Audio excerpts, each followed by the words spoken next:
Hello. Well, it's certainly not enough that you didn't have enough to think about already regarding lenses, composition, illumination, your aperture, your intervals, and start thinking about not what you can see with your two eyes, but what is potentially there vis-a-vis your other four eyes: iris, interval, illumination. You need to start thinking also of the fact that, like, I was rocking around with a couple primes today on my Fuji X-T10. Some things I couldn't reach. Some things were behind bars. There was a beautiful scene that was behind a gate. I stuck my lens through the gate and I shot.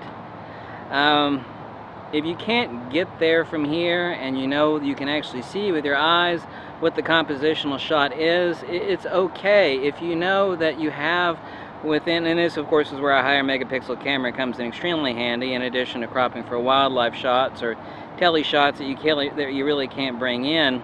Not that I'm a high megapixel whore by any means, but there obviously are advantages there, but most of those advantages are really irrelevant, and of course they're Canon and Nikon trying to get us to buy new shit we don't actually need. But as is the case, you need to start thinking about what you need to crop. I mean, there are a lot of crappy shots that you take and I take and that everybody takes, and we're taking a precursory look at them like, well, that's shit, you know, this is going on over here. You start thinking, I've done this my entire life, especially in black and white enlargements. I mean, cropping the hell out of whatever it takes. I mean, sometimes I'll remove 90% of the image that I've shot and crop into 10%. And if it's grainy but compositionally valid, who gives a shit? I've cropped in on some stuff that was absolutely amazing, and I wanted to eliminate all the compositional noise. And of course, this is one of the main reasons we shoot shallow depth of field doing street photography or landscape stuff, because we're not too interested in the trash cans in the background.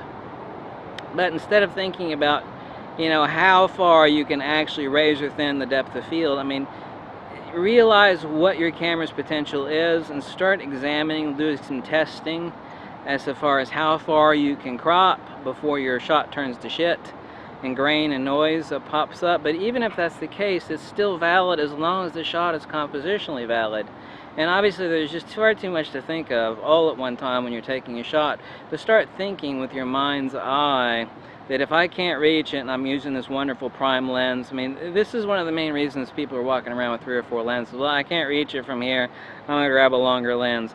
Well, if that's absolutely necessary, that's fine, but if you have a 24 megapixel camera or higher, typically even 16 on the Fuji here, typically it is the case, you know, back in the day when I was shooting high-speed film, you know, people didn't mind as long as the shot was compositionally beautiful and valid if there was a lot of grain in there.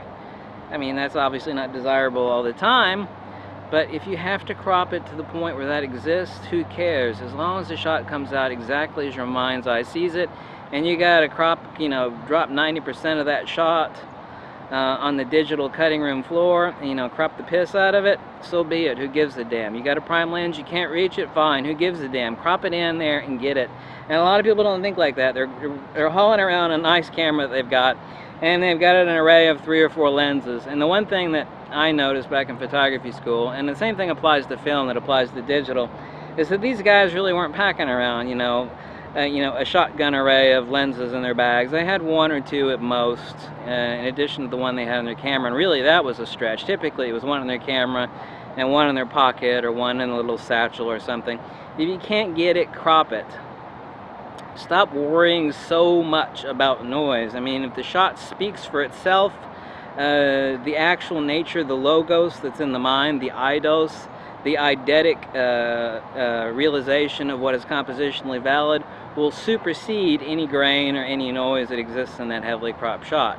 And this has been proven valid time and time and time again. So keep thinking about that. And of course, I know there's too much to think of when you're taking a shot, but you always need to keep that in mind. It'll certainly keep you from having to haul so much damn glass all over the place, because I don't like doing that either. So